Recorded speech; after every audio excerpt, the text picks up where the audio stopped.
Muchas gracias a los organizadores del evento por darme la oportunidad de estar en Casa de Estudios, de recordar pasadizos, jardines, aulas, bibliotecas, donde realicé mis estudios profesionales de Derecho. Agradezco esta oportunidad de poder recordar todos esos momentos. El día de hoy, el tema que voy a desarrollar es el de la eficacia del sistema registral desde la perspectiva de la jurisprudencia de la Corte Suprema sobre el tema llamado en la práctica mejor derecho de propiedad, al que he preferido corregir y ponerle mejor derecho a la propiedad, y aún así creo que sería mejor llamarlo como se lo llama en el extranjero, en otras legislaciones, simplemente acción declarativa de dominio, ¿no? Pues bien, el tema de ver un sistema registral desde la perspectiva de la jurisprudencia judicial es algo que puede generar la pregunta de ¿por qué? ¿Por qué? ¿Qué es lo que pasa?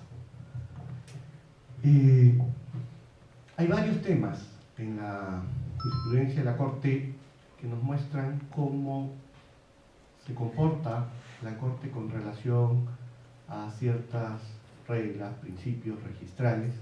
Por ejemplo, en los juicios de nulidad, ¿no?, de negocios jurídicos, se discute, por ejemplo, si es aplicable o no aplicable la figura de la fe pública registral, la protección al tercero de buena fe que contrata sobre la base de la información que consta en los registros públicos. Pero creo yo que, por ejemplo, en ese tema, el entender cuál es el sentido en el que nuestros jueces conciben el sistema registral viene cargado por una discusión que parte del Código Civil, que es la expresión causas que no consten en registros públicos, lo que ha dado lugar a todo un debate doctrinario sobre si es a la partida, solo a los asientos, a más a las partidas vinculadas, o si también es la buena fe a los títulos archivados. Nosotros sabemos que judicialmente la posición casi unánime es por exigir que esa buena fe vaya también a los títulos archivados. El otro tema en el que se debaten temas registrales, pero que igualmente tiene cierta distorsión, es el tema del enfrentamiento entre quien plantea una tercería de propiedad por una propiedad no inscrita versus un embargo inscrito, ¿no? Tema que viene, yo diría, un poco marcado por un segundo párrafo del artículo 2022 que dice que este conflicto se debería resolver conforme a las reglas del derecho común, y en donde la jurisprudencia mayoritaria le da la razón al tercerista por considerar, uno, que el derecho común significa que la propiedad es oponible aun cuando no está inscrita, otros por considerar que hay una regla implícita de que al deudor se le cobra con sus bienes y no con los bienes de propiedad de otros. Pero digo yo que la discusión allí viene un poco enturbiada por ese segundo párrafo, ¿no? Y por último hay otra discusión en sede judicial sobre la nulidad de la escritura pública de constitución de hipoteca otorgada por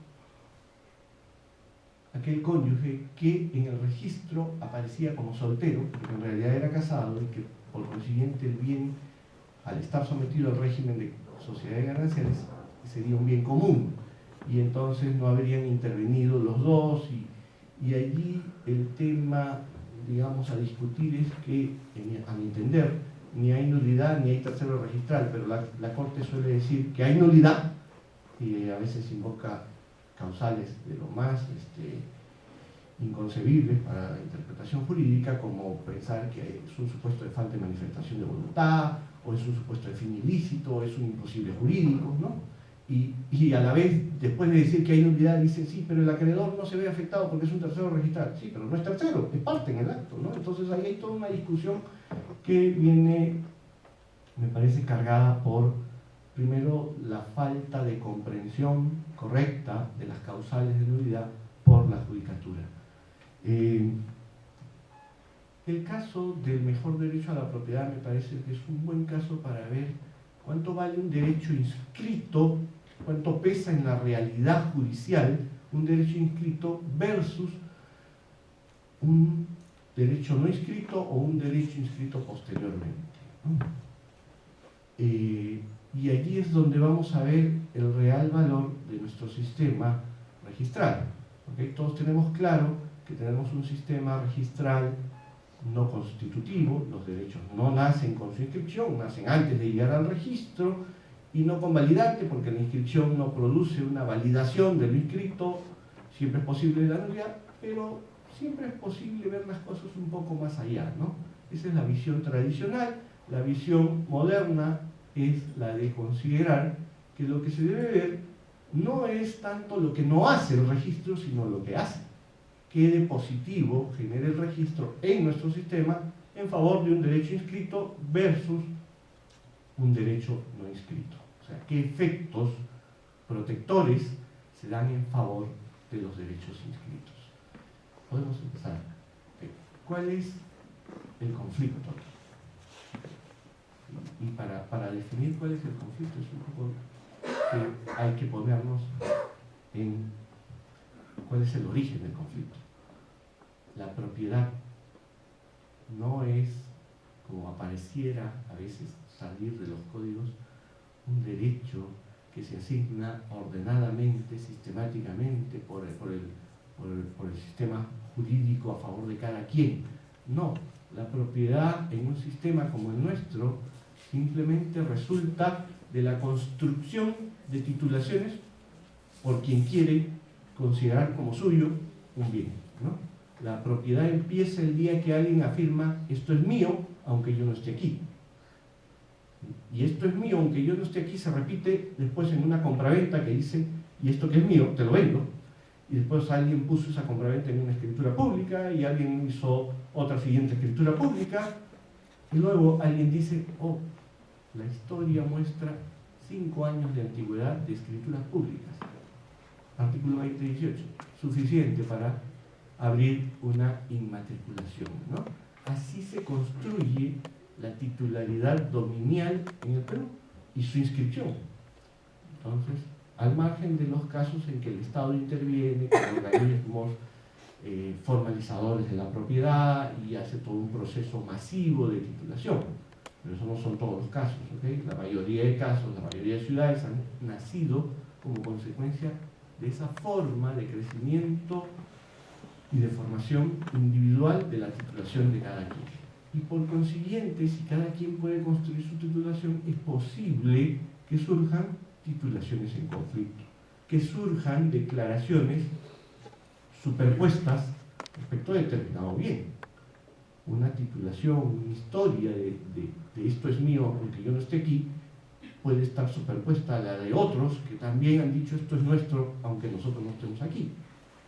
Y la Corte, en el caso del año 2000, definió muy bien que esto no es mejor derecho de propiedad como se rotulan los expedientes judiciales, ¿no? En donde se dice mejor derecho de propiedad, porque no hay un mejor ni un peor derecho de propiedad, simplemente hay que hacer una definición en base al sistema jurídico para asignar la propiedad a alguien. Y dice, lo que se discute aquí es el mejor derecho a la propiedad y en el que se debe determinar, y aquí viene el centro del tema, ¿quién tiene el mejor título para el dominio de un predio, ¿no? ¿Por qué? Porque la propiedad es exclusiva y entonces tengo que determinar quién se queda con la propiedad, quién entiendo que la tuvo siempre, ¿no? Sigue. Algunas características, unas están en la jurisprudencia, otras están en la doctrina nacional y en la doctrina extranjera sobre este mejor derecho a la propiedad. Primero, su atipicidad. No es una acción regulada, pero es obvio que es una acción, una pretensión, más propiamente dicho, aceptada por el ordenamiento jurídico sobre la base del principio de tutela jurisdiccional efectiva. Yo tengo una incertidumbre jurídica, señor juez. Yo afirmo ser el dueño de este predio y la otra parte también me dice que es dueña del predio. Venimos a usted a definir quién es el dueño de este predio. Segundo, es una pretensión de naturaleza real. Perseguimos esta declaración frente a quien quiera que nos contradiga en nuestra afirmación de propiedad. Es una de mera declaración de las pretensiones, ¿no? De la clasificación que hacen los presocialistas de las pretensiones de mera declaración, pretensiones de condena, pretensiones constitutivas, pretensiones ejecutivas. Esta es una de mera declaración. La actividad jurisdiccional se autosatisface con resolver la incertidumbre jurídica y nada más, ¿no? No hay un mandato de condena. Puede haber, sí, algunas pretensiones accesorias que en la práctica se suelen dar, como por ejemplo el pedir la cancelación del asiento de inscripción y de toda la partida extendida a favor del demandado. Señor, la partida extendida a favor del demandado ha sido extendida duplicando, ¿sí?, el ingreso al registro. Yo ya tenía un ingreso por ese bien al registro, ya tenía una partida y se ha creado 20 años después una historia sobre lo mismo, una historia distinta, duplicada, pero distinta sobre lo mismo. Entonces cancelen esta segunda historia. ¿Sí? En ocasiones, es raro, porque ya la jurisprudencia ha resuelto el tema diciendo que la reivindicatoria es autosuficiente para resolver un problema de mejor derecho a la propiedad si es que éste surgiera como consecuencia de la contestación de la demanda. Se ha planteado el mejor derecho a la propiedad y a la vez una pretensión restitutoria tipo un desalojo, ¿no? Digo, que me declaren no solo el mejor derecho a la propiedad, sino también que se declare accesoriamente que me tiene que entregar el bien, porque siendo yo el verdadero propietario del bien, me deben devolver el bien, ¿no? Lo que hay como términos de la controversia es una afirmación de titularidades dominiales incompatibles que se explica, pero que no se resuelve, por la exclusividad del derecho real de propiedad. Como todo derecho real atribuye un ámbito o una esfera de actuación del sujeto sobre los bienes, obviamente en relación a la colectividad en la que está inserto, un ámbito o una esfera de actuación. Entonces, la exclusividad explica por qué existe el conflicto, porque tengo que definir cuál titulación va a ser la que va a quedar vigente, la que va a ser la correcta, y cuál otra no va a quedar vigente. Vamos a declarar que no sirve para el bien, que no es la apropiada para el bien. Vamos a discutir las mejores razones para preferir a una u a otra. Siguiente. Una característica que ha sido aportada ya por la jurisprudencia en diversas sentencias casatorias es que, siendo que esta pretensión persigue proteger a la propiedad, pues es una pretensión igualmente imprescriptible como la reivindicatoria. Que la reivindicatoria no es el único remedio para las lesiones que pueda sufrir la propiedad, que esta lesión que supone la afirmación concurrente de varias personas e incompatible de tener la titularidad del bien, tiene que ser resuelta como una pretensión que se pueda plantear en cualquier momento, que se pueda plantear el día en que se me presente el conflicto. Puede ser que ni lo sepa, ¿sí? En nuestra realidad inmobiliaria puede ser que yo ni sepa que hay quien tiene una titularidad en conflicto. Nuestras partidas registrales están plagadas de duplicidad. La duplicidad se ha vuelto hoy en día una suerte de pandemia en el registro. ¿Por qué? Porque como nuestras titulaciones se construyeron literalmente sin un catastro de soporte, pues han ido ingresando titulaciones incompatibles y nadie lo pudo advertir. Hoy, que hemos elevado el estándar de la descripción física de los predios y que estamos utilizando los sistemas de georreferenciación para la inscripción de los actos físicos sobre los predios, pues cada día surgen en el registro estas apariciones de duplicidad. Predios inscritos en el año 1920 que aparecen superpuestos con predios que vienen de una inmatriculación del año 70. ¿Okay? y entonces hay un conflicto que resolver. Los que del año 70 tenían su titulación ni siquiera sabían que había alguien que podía haber tenido propiedad y que hasta hoy aparentemente tiene una partida abierta y vigente que viene desde el año 20. Esos son nuestros problemas reales en el registro. Siguiente. ¿Qué relación tiene esta pretensión con la reivindicatoria? La Corte Suprema, desde el año 2006, y aunque en el año 2010 se repitió el precedente, yo había advertido ya de los repertorios de jurisprudencia que ya no se habían repetido casaciones en este sentido, porque parecía que las cosas habían quedado claras. En el 2010 se reiteró esta idea, ¿no? Si es que en el proceso de reivindicación planteado por alguien que se siente propietario del bien, la contraparte, al contestar la demanda, dice: yo también tengo título, ¿sí? Yo también soy propietario, yo también digo ser propietario, ¿no? Si ocurre eso, dice la Corte, la reivindicatoria es autosuficiente para resolver dentro de ella misma el juicio de mejor derecho a la propiedad. Y así se resuelve algo que antes del 2006 era discutible, ¿no? En donde los jueces solían decir: pero si se ha planteado un tema de mejor derecho a la propiedad, entonces la reivindicación es improcedente, plantea una demanda nueva en donde discutas el mejor derecho a la propiedad. La Corte lo que ha dicho en el fondo es: la pretensión de reivindicación es autosuficiente porque es una pretensión de restitución. Como toda pretensión de restitución, tiene un paso previo que es declarativo. ¿Okay? Toda pretensión de restitución, de constitución o de ejecución tiene un presupuesto, que el juez compruebe un derecho, ¿sí? Solo que a diferencia de las de mera declaración, no se quedan solo en la mera declaración, ordenan algo más, ¿no? Causan algo más. Pues bien, la Corte ha dicho: si la pretensión reivindicatoria es no solo declaración o comprobación del dominio, sino también ordenación de un efecto restitutorio, pues en esta comprobación previa del dominio, como la propiedad es exclusiva, si comprobamos que el dominio le corresponde al demandante, estamos definiendo a la par que no le corresponde el dominio al demandado. Procesalmente se ha establecido que para que esto ocurra así, en la fase del saneamiento procesal, para efectos de preservar el derecho de defensa del demandado, pues se debe dejar constancia de que la controversia tiene ese extremo, ¿no? Esa discusión de parte del demandado de que él también tiene título.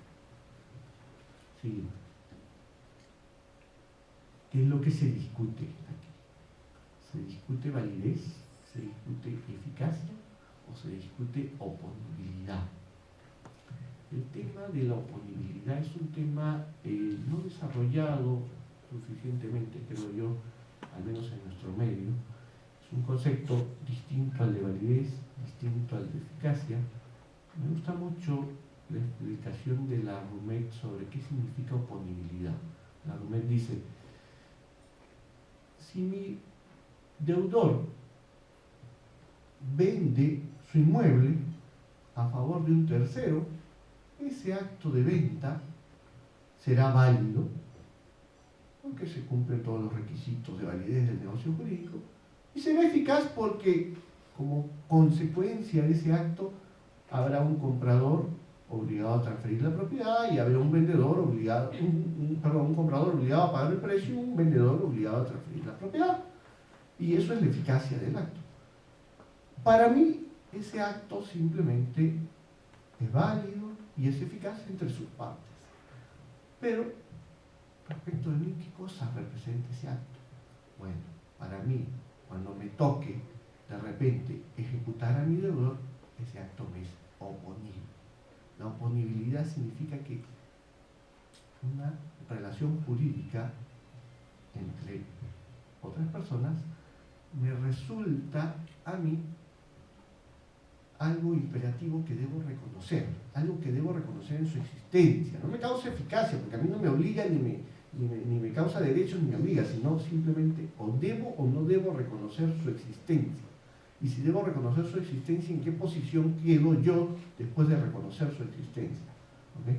Entonces, con la oponibilidad, el derecho resuelve no un tema de validez, no si los contratos son nulos, sino simplemente si son títulos oponibles al otro, títulos actos para vencer al otro, para hacer que el otro tenga que reconocer mi derecho derivado de esa titulación. Cita a la Corte en este precedente que es clarísimo en cuanto a lo que es materia de discusión, cita diversos artículos del Código Civil referidos a la figura de la oponibilidad. Curiosamente no cita el artículo 2022, que sería el pertinente para el caso porque se trataba de bienes registrados. Pero la oponibilidad, tengamos en cuenta, no es un principio privativo del derecho registral, no, todo lo contrario, la oponibilidad está presente en muchas partes del Código Civil. A veces el Código dice hará fuerza, se tendrá por, o se opondrá, o dicen diversas palabras para dar a entender que se tiene que respetar determinada situación jurídica. Siguiente. No obstante eso, ya como un tema de estrategia procesal, lo que se advierte en la práctica, curiosamente, es que cuando uno pretende mejor derecho a la propiedad, la Corte se da claramente cuenta de la naturaleza del conflicto y dice que el conflicto es un conflicto para definir oponibilidad. Pero otras veces, algunos demandantes prefieren no demandar mejor derecho a la propiedad, sino piden la nulidad del acto por el cual el otro dice ser propietario. Piden la nulidad de la venta, por ejemplo, ¿no? Y argumentan que se trata de la venta de bien ajeno. Curiosamente, en nuestro país, pese a que tenemos artículos expresos que regulan la venta de bien ajeno y que resuelven el tema con rescisión, etc., la Corte va por el argumento de considerar que la venta de bien ajeno, si bien es rescindible para el tema entre las partes, a invocación del comprador engañado, es nula para quien es afectado en sus derechos. Es nula. ¿Nula por qué? Bueno, a veces dicen falta de manifestación de voluntad de la gente, a veces dicen fin ilícito, imposible jurídico. Nada de eso, ¿no? La venta de un bien ajeno no es nula en nuestro ordenamiento jurídico. Curioso a veces comparar. En Francia hay un artículo expreso que dice que la venta de bien ajeno es nula. Y los autores y la jurisprudencia han encontrado la forma de sacarle la vuelta a eso y decir que ahí donde dice que es nula, algunos dicen que es anulable, otros dicen que es rescindible. Pero han encontrado la forma de no decir que sea nula porque dicen eso es inconcebible, porque si no, ¿cómo se explicaría que la propia ley regule el justo título para efectos de la usucapión corta? Si es que fuera nula, no podría ser justo título. O cómo es posible que la propia ley le sancione la obligación de saneamiento por evicción. Si el acto es nulo, ¿cómo podría haber saneamiento por evicción? Entonces, la jurisprudencia francesa, por el contrario, ¿no? Frente a un artículo expreso que dice que la venta es nula, dice no es nula, es rescindible. Mientras que nuestra jurisprudencia, frente a normas expresas que dicen que aquí es simplemente un acto, en todo caso inoponible frente a terceros, dice que es nula, ¿no? Entonces hay una fuerte presencia de este principio romano del nemo plus iuris, ¿no? Entonces muchos precedentes muestran que el razonamiento va por ahí, ¿no?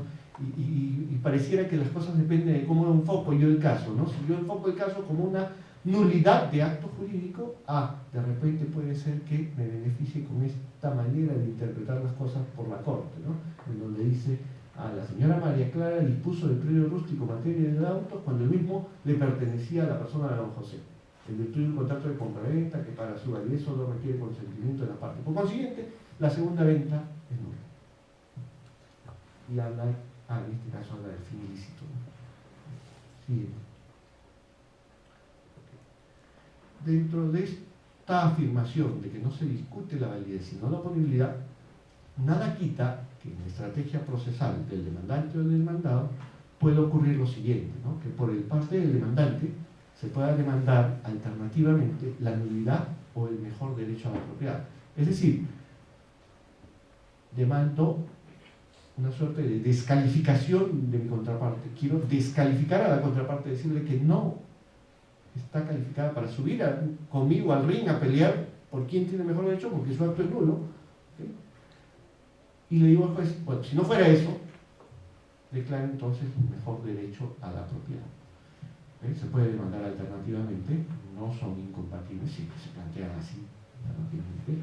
Y por otro lado, por parte del demandado también es posible que él, que ha sido demandado por mejor derecho a la propiedad, reconvenga la nulidad del título del demandante. Alcance de la cosa juzgada. Este es un proceso en el que no hay llamamiento a terceros. Y como no hay llamamiento a terceros, como los terceros no son invitados a participar en este proceso, pues no hay más que cosa juzgada entre quienes fueron parte. Puede ser que esa cosa juzgada termine llegando al registro e inscribiéndose una persona. Sí. Discutieron el de la partida 100 y el de la partida 120, ganó el de la partida 100, se canceló la partida 120. Pero nada quita que al de la partida 100 mañana más tarde le aparezca el de la partida 50 y le diga, yo también tengo derecho y quiero discutir contigo. Y eso es perfectamente posible en un sistema como el nuestro, sí, porque el juicio de mejor derecho a la propiedad no es un juicio con llamamiento a terceros. No como ocurre, por ejemplo, con la prescripción adquisitiva cuando es invocada en vía de pretensión, en vía de acción, como dicen, ¿no? En un proceso en donde se hace publicaciones editales llamando a terceros para determinar si quieren participar o no quieren participar, si quieren cuestionar o no quieren cuestionar el derecho. Sí. ¿Cuál es el origen de toda esta discusión? ¿Cuál es el problema en todo este tema? El sistema de transferencia de la propiedad. Un sistema consensual, ¿no es cierto? Acabamos de escuchar al expositor anterior hablando de nuestro sistema consensual de transferencia de la propiedad inmueble, ¿no? Un sistema que no exige ninguna actividad prestacional y que por consiguiente no puede calificarse de un sistema de título y modo, sino un sistema en donde el título es suficiente, porque la sola obligación de enajenar, según el 949, hace propietario al acreedor de esa obligación. En el fondo no hay actividad prestacional directa encaminada a hacer algo para causar una exteriorización de la transferencia, ¿no? Que es lo que hace la teoría del título y modo. Entonces, en este sistema consensual hay dos riesgos para el adquirente. Uno es la clandestinidad de las operaciones. Las operaciones ocurren entre las partes, aunque causan un derecho real llamado a regir frente a todo el mundo, a excluir a todo el mundo, pues ocurren en la clandestinidad.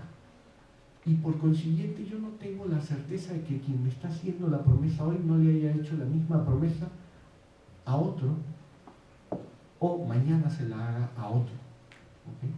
Y que haga promesas incompatibles, ¿no?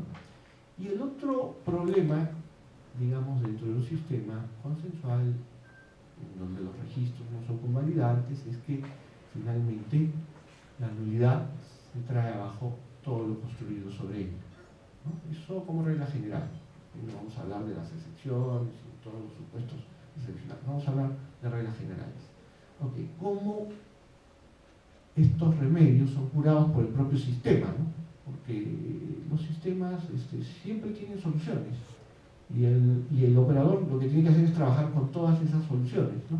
Existían unos remedios antiguos. Les pido a ustedes imaginarse por un momento la Francia del año 1804 hasta 1855, en donde la inscripción, en este caso no era transcripción de actos, no producía ningún efecto protector, ¿no? Existían unos registros, pero hasta 1855, en que se dicta una ley especial que le da el efecto de la oponibilidad al inscrito, no existe ningún efecto protector. ¿Cómo hacían los franceses para manejarse con títulos no inscritos? Bueno, pues crearon el juego de presunciones y indicios, y lo crearon jurisprudencialmente. Título contra título se anulan y entonces alguien, el que invoca en todo caso un mejor derecho, tiene que invocar un título más antiguo y probar en el juicio un título más antiguo. Título acompañado de posesión causa más presunción que título no acompañado de posesión. Cosas como esas, pues, eran los remedios, ¿no? Y el remedio final, el remedio fehaciente, el remedio era la prescripción adquisitiva, ¿no? Es un remedio muy costoso, porque supone un estudio ya no de la titulación, sino de la posesión por muchos años, ¿no? Claro, era el remedio que probaba que alguien era dueño, sí o sí, ¿no? Por sus títulos, o en todo caso, por la prescripción que puede invocar. Y entonces, si le compro, compraré bien por los títulos o por la prescripción en la que lo pueda suceder, ¿no? Porque podré sumar su plazo posesorio. Los remedios modernos tratan de reducir los costos de esos remedios antiguos. Los remedios modernos están por el lado de la legitimación registral, la facilitación de la probancia de los derechos. Los derechos inscritos se presumen ciertos, legítimos, exactos, con el contenido que dice el asiento. Luego, la oponibilidad. Aquí viene un efecto del registro, un efecto protector frente al problema específico de la clandestinidad. ¿Okay? Si hay clandestinidad en el sistema, ¿cómo podemos solucionarlo? Poniéndonos a la luz a través de la oponibilidad registral. Yo no sé si puedes haber vendido ayer el mismo bien a otra persona, tampoco sé si mañana no venderás el mismo bien a otra persona, pero si yo inscribo primero que los otros contrincantes, voy a poder invocar la oponibilidad registral. Veremos después cómo la jurisprudencia la aplica. Y el tercer remedio, el remedio de la protección al tercero registral, que está vinculado al problema de la nulidad o de la ineficacia y los efectos que ellos tienen para los títulos posteriores. Aquello que no conste en registros públicos, aquel defecto que el adquirente puede decir que no pudo conocerlo porque confió en la información del registro, pues no va a afectarlo, aunque podamos declarar la nulidad de los actos anteriores o la resolución de los actos anteriores. Esos actos no trascenderán, no llegarán a tumbar su título. ¿Sí?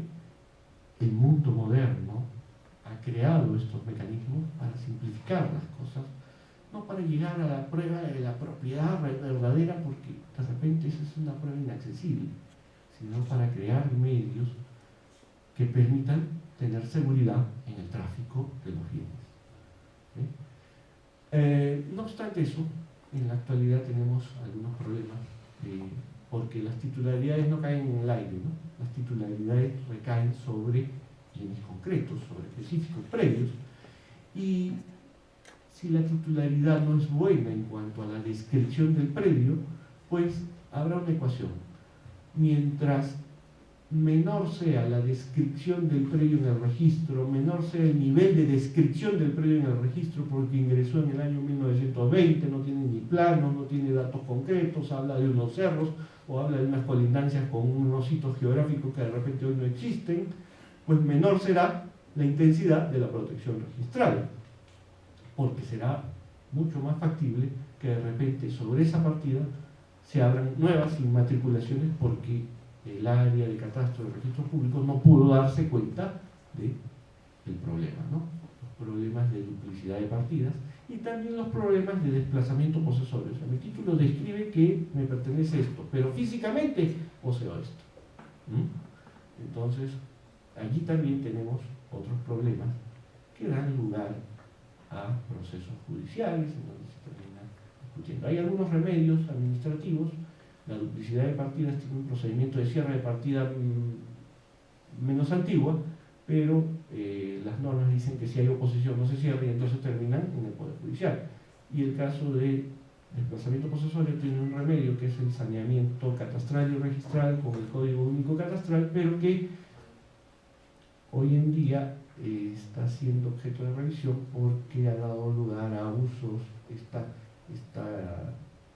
Esta certificación catastral que describe realidad y que dice este es el predio, que no es el que decía el registro acá, sino está más acá, pues ha sido mal utilizada, ¿no? Porque las municipalidades han empezado a pedir certificados convalidando cosas que ya no son razonables, ¿no? O sea, ya este no es el predio, sino dicen que todo esto es el predio, y entonces ya causan un problema y el registro está revisando ese procedimiento administrativo. Pero muchas veces todos estos temas terminan en sede judicial discutiendo un mejor derecho a la propiedad.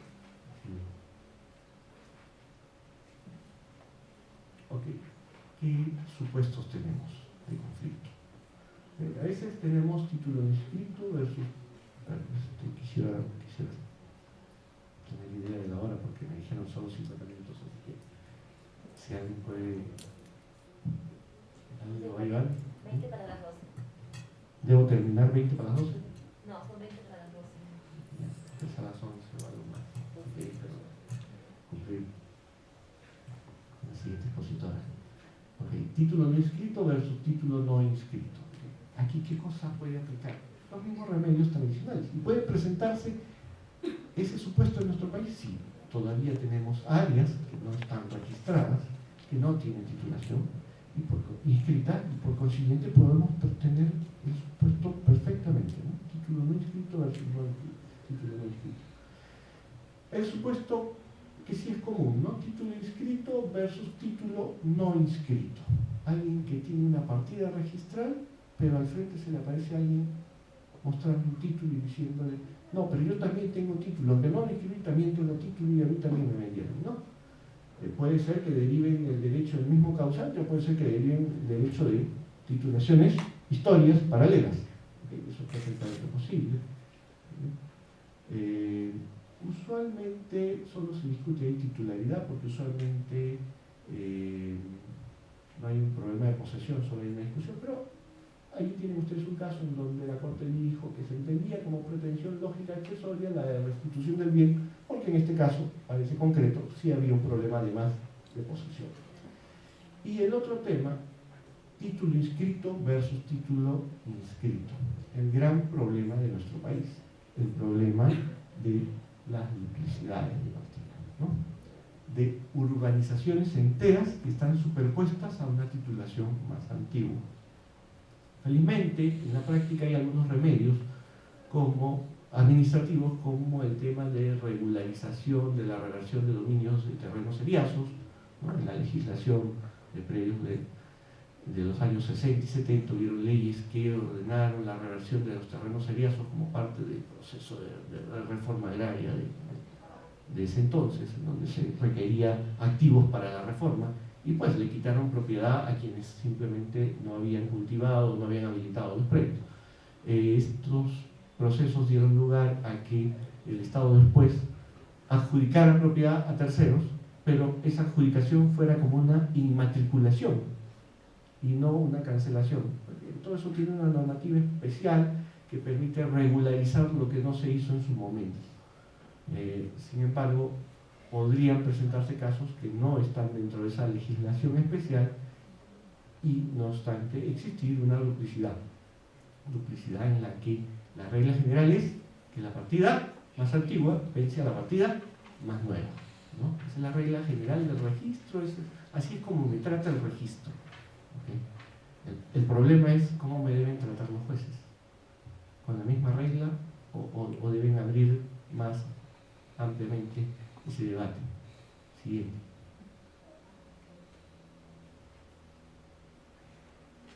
¿Qué es lo que se desprende de la jurisprudencia de la Corte sobre lo que debe probarse en este proceso por parte de del demandante o del reconocimiento del mejor derecho a la propiedad? Primero, debe probar que tiene un título válido y apto para la adquisición del dominio, es decir, debe tratarse de una titulación que acredite vocación para el dominio, voy a decirlo, ¿no? Por ejemplo, si yo pretendo plantear un mejor derecho a la propiedad y el título, entre comillas, que exhibo es estos contratos que se suelen hacer en la práctica, pero que no tienen vocación para el dominio directa, porque dicen simplemente contrato de transferencia de posesión, pues eso no me sirve para este proceso, ¿no? Parece ser que esto es lo que pasó en ese caso de Villa de Cajamarca. Dice, los demandantes no acreditaron con prueba idónea tener título suficiente, o sea, idóneo y eficaz para acreditar el derecho de propiedad. O sea, no me están presentando una compraventa, no me están presentando una permuta, una dación de pago, entonces no puedo plantearme yo un tema de mejor derecho a la propiedad. La identidad del bien, que las titulaciones concernan al mismo bien, que las titulaciones estén referidas al mismo bien. Esto es un requisito parecido al que existe en la probanza de la reivindicatoria, ¿no? Y por último, que este es el criterio, digamos, de preferencia, ¿no?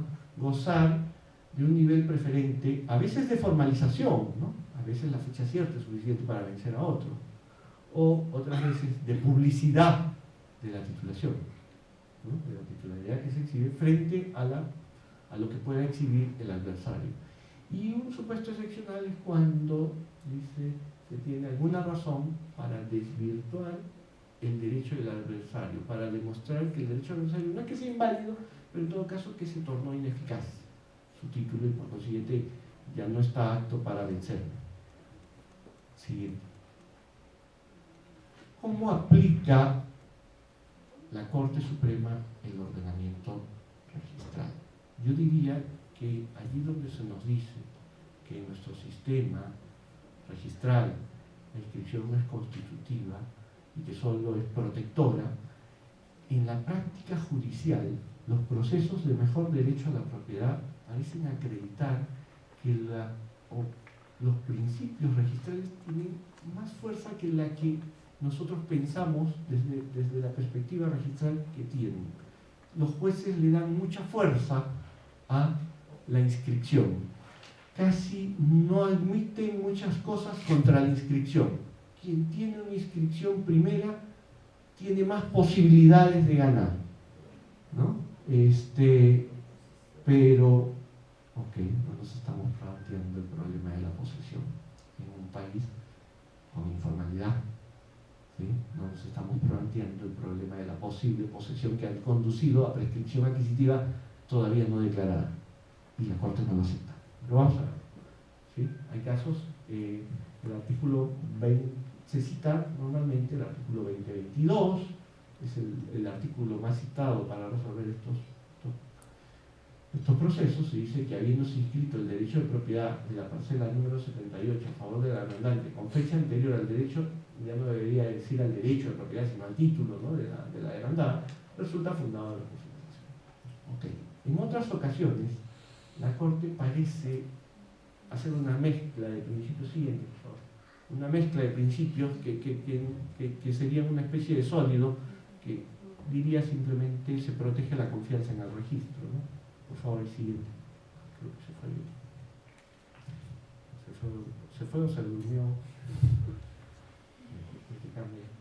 Por favor. A ver. No, sí. Ok.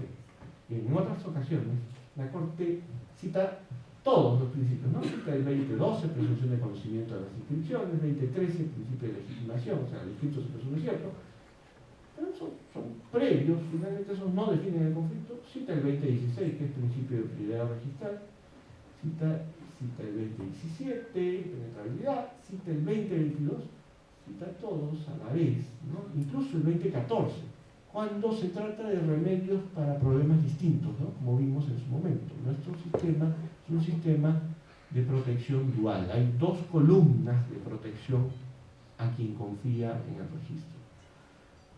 La columna de la oponibilidad registral, 2022, para curar el problema de clandestinidad del sistema, y la columna de la fe pública registral en favor del tercero que confía en el registro, que adquiere a título oneroso, inscribe su derecho de buena fe, que es la columna que cura el problema de la nulidad en cascada o, en fin, la ineficacia que se trae abajo todo lo posterior. Pero son dos remedios distintos. Si los pone todos juntos, ¿no?, como si fuera una sola cosa. Siguiente. Igual, es esta es la continuación del caso, ¿no?, donde se invocaron todos y dice la Corte: a fin de determinar quién tiene mejor derecho de propiedad, resultan aplicables las normas de prioridad registral, oponibilidad de derechos reales, fe pública registral e inclusive las normas de concurrencia de acreedores. Todo a la vez, como si fuera un plato nuestro de estos así, sancochados, ¿no? No hay mucha pulcritud en definir a veces el espacio de acción de cada precepto normativo, ¿sí?, o de cada principio que se invoca. Lo mismo sucede también en los temas de nulidad de negocio jurídico, ¿no? Se invocan indistintamente una y otra cosa, ¿no? O sea, todos juntos, falta de reglamentación de voluntad, imposible jurídico, ¿no? Y hay algunos precedentes que revelan que la Corte instaura una suerte de control de moralidad para quien quiere oponer su derecho sobre la base de la inscripción. Dice la Corte claramente que la oponibilidad no puede fundarse en la mala fe, que es imprescindible tener buena fe para invocar la oponibilidad. Claro, uno lee el artículo 2022 y el 2022 en ninguna parte menciona la buena fe, ¿sí? No la menciona, pero todos sabemos que no hay principio registral que pueda invocarse por quien actúa de mala fe. Los principios registrales causan en todo caso seguridad en el tráfico para quien actúa de buena fe, no para quien pretende parapetarse en ellos para lesionar el derecho ajeno. Entonces, la Corte ha resaltado que es un presupuesto insalvable, dice que la buena fe se presume, pero que se puede admitir la prueba en contrario. Sí. Aquí claramente la Corte en este caso dice: es necesaria la concurrencia de la buena fe y de la inscripción en el registro de la propiedad inmueble para vencer al otro. Si yo he creado una titulación y la he inscrito a sabiendas de que existía otra titulación que todavía no había accedido al registro, estoy actuando de mala fe y no voy a ser preferido. Si eso se puede demostrar, no voy a ser preferido. O si derivamos el título de un mismo causaliente, pues esto nos lo dice el artículo 1135 del Código Civil, ¿no? Se prefiere a quien inscribe primero de buena fe. Seguimos. Okay. Este es un caso excepcional en donde alguien que había adquirido un predio de la Dirección General de Reforma Agraria, INCA, había inscrito su derecho en una partida independiente, se da cuenta, advierte que esta partida estaba superpuesta con una partida más antigua de un fondo que en su momento había sido objeto de reversión por el Estado. Pero el Estado no cuidó de hacer la concatenación de las partidas, cancelar dominio en la partida antigua y derivar dominio hacia la partida nueva, sino que abrió una nueva partida, una inmatriculación, y luego adjudicó el predio a esta persona. La persona parece que no utilizó la vía administrativa que existe y se fue de frente a la vía judicial. Y en la vía judicial dijeron: cierto que la partida más antigua vence a la nueva, pero en este caso la partida antigua tiene un derecho que devino en ineficaz por efecto de las leyes de ese entonces, las leyes de reversión. Vamos a preferir el derecho de quien deriva su adquisición del Estado, que en su momento revirtió, ¿okay?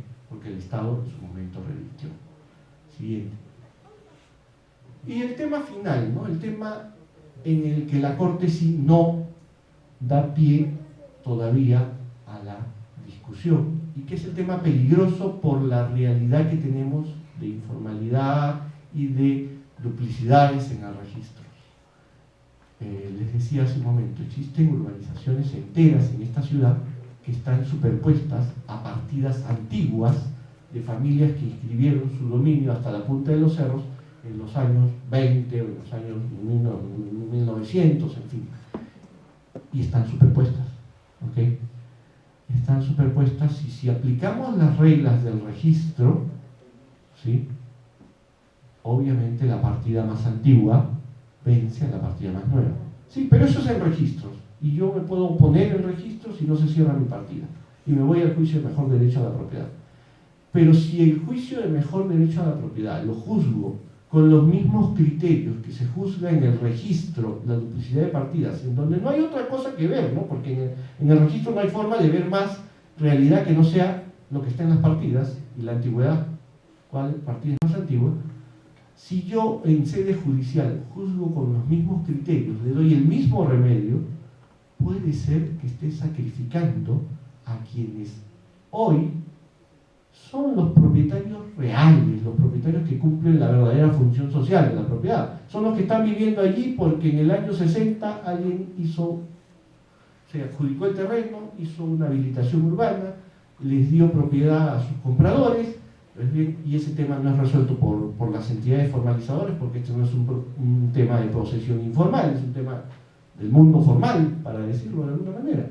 Y entonces estos propietarios, si no pueden invocar la prescripción adquisitiva, pueden terminar sin partida registral, aunque físicamente estén ahí, con sus casas, sus propiedades y todo. ¿Por qué? Porque el razonamiento de la Corte es el siguiente: no, es que la prescripción adquisitiva se invoca vía un proceso abreviado distinto, es otra pretensión, no se puede acumular, no se puede ventilar dentro de este juicio de conocimiento de mejor derecho a la propiedad. Lo que no es cierto, porque lo que está haciendo la parte demandada no es invocar la prescripción adquisitiva como modo de adquirir, sino como medio de prueba de su propio derecho. En un país con informalidad no nos podemos deshacer todavía de la prescripción adquisitiva contra tábulas porque todavía no estamos listos, porque todavía no tenemos un catastro que soporte todas las inscripciones, porque todavía no tenemos una entidad registral que preste un servicio de calidad y de igual calidad en todo el país. Entonces no estamos todavía y no tenemos cultura registral. Entonces necesitamos todavía mantener la prescripción adquisitiva como un remedio final, como la tabla de salvación final para aquel que de repente se le vienen encima todos los principios registrales, todas las reglas del derecho civil, todas las reglas que dicen que el título muerto del otro lo vence. Pues sí, pero la prescripción es viva, la prescripción es vida real, estoy allí y derivo mi derecho desde hace 30 o 40 años. ¿Por qué no voy a poder vencer a ese título muerto del año 20, que simplemente hoy lo desempolvaron y dijeron que quieren vencer? Cuando yo estoy invocando la prescripción adquisitiva no como modo de adquirir, sino como medio de defensa de la propiedad, igual como lo dice el artículo 927 del Código Civil para el caso de la reivindicación. ¿Sí? Creo que muchas veces mirar cómo funcionan las cosas en la jurisprudencia nos permite ver cómo el derecho se vive en la realidad, por dónde va la realidad, por dónde va el entendimiento de lo que es derecho, cómo aplican los jueces los preceptos. Puede ser que estemos de acuerdo o no estemos de acuerdo, es básico que estemos informados, pero además, a partir de esa información, plantear la discusión, ¿no? Plantear la discusión para generar cambios en la jurisprudencia. No quedarnos simplemente en el estudio dogmático de las instituciones, sino plantear la controversia con razones dogmáticas, ¿sí? Con razones para rebatir esos razonamientos a veces equivocados, esos razonamientos confusos que hay en la jurisprudencia, esos razonamientos no completos que podamos encontrar en la jurisprudencia. De acuerdo, el registro cumple una función muy importante, sí, pero no desconozcamos todavía la función que puede cumplir la prescripción adquisitiva. Son exactamente las 12 del día. Espero haber cumplido con el tiempo asignado. Les agradezco su atención, les agradezco la oportunidad de haber venido a mi casa de estudios